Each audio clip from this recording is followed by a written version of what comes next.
Good morning. ప్రభువైన యేసుక్రీస్తు వారి పరిశుద్ధ నామములో అందరికీ శుభములు. ఈరోజు మన అనుదిన ఆత్మీయ ఆహారంగా ఎదుటివాని పట్ల కరుణ కనికరము కలిగి మనం ఉండుట మనకి ఎంత అవసరం అనే సత్యాన్ని తెలుసుకుందాం. మనము కరుణింపబడుట, మన మీద ఎదుటివాడి కనికరము చూపుట అవసరం అని తెలుసు, కానీ మనము ఎదుటివాడిని కరుణించుట మనకి ఎంత అవసరము అనే విషయాన్ని ఈరోజు తెలుసుకుందాం. The importance of showing mercy. ఎదుటివాని పట్ల కనికరము కలిగి ఆ వ్యక్తిని కరుణించుట యొక్క ప్రాముఖ్యత మన జీవితంలో రెండు కారణాలు. నెంబర్ 1, యేసు ప్రభు వారు ఒక ఉపమానం చెప్తూ మత్తయి సువార్త 18వ అధ్యాయము 33వ వచనంలో ఈ మాట అంటారు. నేను నిన్ను కరుణించిన ప్రకారము నీవును నీ తోడి దాసుని కరుణింపవలసి ఉండెను కదా అని వానితో చెప్పాను. ఇక్కడ ఒక ఉపమానం చెప్పాడు యేసయ్య. తన సేవకుడు, తన ఒక యజమానుడి దగ్గర ఉన్న సేవకుడు చాలా అప్పు చేశాడు. ఆ అప్పుని క్షమించాడు యజమానుడు.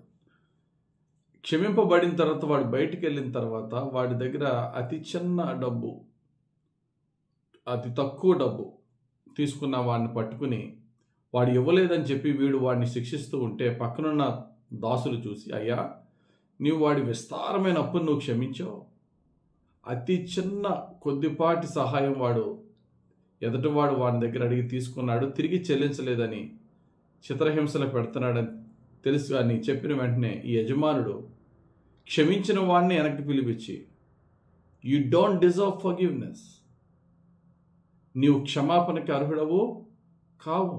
ఎందుకో తెలుసా? ఎదుటివాని పట్ల నువ్వు మర్సీ చూపించినప్పుడు, కనికరము కరుణ చూపించినప్పుడు నీకు నేనెందుకు కరుణ చూపించాలి?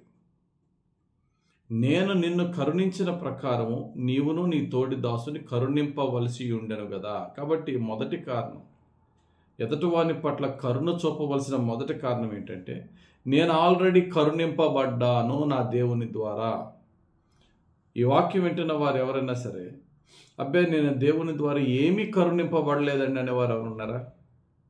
కరుణింపబడకపోతే, ఆయన కరుణ కటాక్షములు మన మీద లేకపోతే ఈరోజు మనము ఈ విధంగా జీవించి ఉండలేము. ప్రతి క్షణము ఆయన మనల్ని కరుణిస్తున్నాడు. అంతేకాదు, మనం చేసిన పాపాలను ఆయన ఎంతో క్షమించాడు, భరించాడు. ఆయన మన రహస్య పాపాలను క్షమించడమే కాకుండా మన గౌరవం పోకుండా, అది ఎవరి దగ్గర బట్టబయలు చేయకుండా దేవుడు మనలను ఆయన యొక్క రెక్కల చాటును సంరక్షిస్తూ క్షమిస్తూ ఆయన మన గౌరవాన్ని నిలబెడుతూ ఉన్నాడు. మరి ఎదుటివాడు ఏదైనా చిన్న తప్పు చేసినప్పుడు వాడిని శిక్షించడానికి, వాడిని తీర్పు తీర్చేయడానికి మనం రెడీ అయిపోతున్నామా? అప్పుడు దేవుడు అంటాడు, అరే నాయనా, నేను నిన్ను కరుణించాను, కానీ నువ్వు ఎదుటివాడిని కరుణించట్లేదు కనుక నా కరుణకు నువ్వు పాత్రుడవు కావు. నేను నిన్ను కరుణించను, నీ మీద నేను కనికరము చూపను, నేను నిన్ను తీర్పు తీరుస్తానంటాడు. అప్పుడు ఆయన తీర్పునకు మనం తట్టుకోగలమా? కాబట్టి ప్రియులారా, మనం ఆల్రెడీ కరుణింపబడ్డాము కనుక మనం ఖచ్చితంగా ఎదుటి వారిని కరుణించవలసిన బాధ్యత మనకున్నది. నెంబర్ 1. రెండో కారణం ఏంటంటే, ప్రతివాడు కూడా నువ్వు దేవుని ద్వారా కరుణింపబడ్డావు కదా, ఇంకా చాలా అంటే మనం చాలా అంటామండి. లేదు, ఆయన కృప కనికరము కరుణ ఎప్పుడు నా మీద ఉండాలి. ఎప్పుడు ఉంటుంది? అప్పుడు కొండ మీద చేసిన ప్రసంగంలో యేసు ప్రభు వారు అంటారు, మత్తయి సువార్త 5వ అధ్యాయం 7వ వచనంలో, కనికరము గలవారు ధన్యులు, వారి కనికరము పొందెదరు. నువ్వు ఎదుటివాడిని కరుణిస్తూ ఉన్నంత కాలం నువ్వు దేవుని చేత కరుణింపబడుతూ ఉంటావు. కాబట్టి కరుణించాలంటే రెండు కారణాలు. ఎందుకంటే ఆల్రెడీ నేను కరుణింపబడ్డాను నా దేవుని ద్వారా, నేను కనికరము కరుణ చూపించాలి.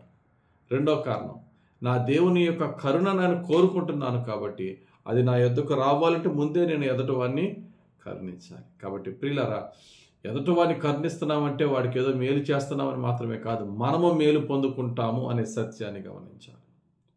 కాబట్టి యేసయ్య అంటారు మత్తయి సువార్త 6వ అధ్యాయం 14వ వచనంలో, మనుషుల అపరాధములను మీరు క్షమించిన ఎడల మీ పరలోకపు తండ్రియు మీ అపరాధములను క్షమించును. పరలోక ప్రార్థన, మనం లార్డ్స్ ప్రేయర్ అని మనం ప్రార్థన చేస్తూ ఉంటాం. అందులో మా ఎడల అపరాధములు చేసిన వారిని మేము క్షమించే ప్రకారం మా అపరాధములు క్షమించు అంటారు. అంటే దేవుడు మనల్ని కరుణించి క్షమించాలన్నా, మనల్ని కరుణించి మనకు సహాయం చేసి పైకి లేపాలన్నా, ఎదుట వారిని క్షమిద్దాం, ఎదుట వారిని పైకి లేపుదాం, దేవుని చేత క్షమింపబడదాం, దేవుని చేత పైకి లేపబడదాం. దేవుడు తన పరిశుద్ధ వాక్యం దీవించి ఎదుట వారిని కరుణించే మనసు ఇప్పుడు ఎల్లప్పుడూ ఇచ్చేలాగా, ఆ కరుణించుటలో క్షమించుట, సహాయం చేయుట, ఈ రెండు మనం చేసి దేవుని ద్వారా క్షమింపబడి దేవుని సహాయం పొందే భాగ్యం మనకు అనుగ్రహించును గాక. ఆమేన్. పరిశుద్ధుడా, ప్రేమ కలిగిన తండ్రి, ఉదయకాల సమయించిన వాక్యం మాకు రక్షణగా, దీవెనగా, అన్ని వేళలా ఎదుటి వారిని కరుణించుటకు కావలసిన నీ పరిశుద్ధాత్మ నడిపింపుతో కూడిన జీవితం మాకు దయచేయమని యేసుక్రీస్తు వారి పరిశుద్ధ నామములో మమ్మల్ని నీ ప్రేమ గల పాదాలకు అప్పగించి వేడుకొంచున్నాము తండ్రి. ఆమేన్. తండ్రి యొక్కయు కుమారుని యొక్కయు పరిశుద్ధాత్మ దేవుని అభిషేకం మనలోనికి వచ్చి మనల్ని కరుణించి మనం ఎదుటి వారిని కరుణించేవారిగా పరిశుద్ధాత్ముడు మనల్ని నడిపించి దీవించును గాక. ఆమేన్. God bless you. Have a very blessed day.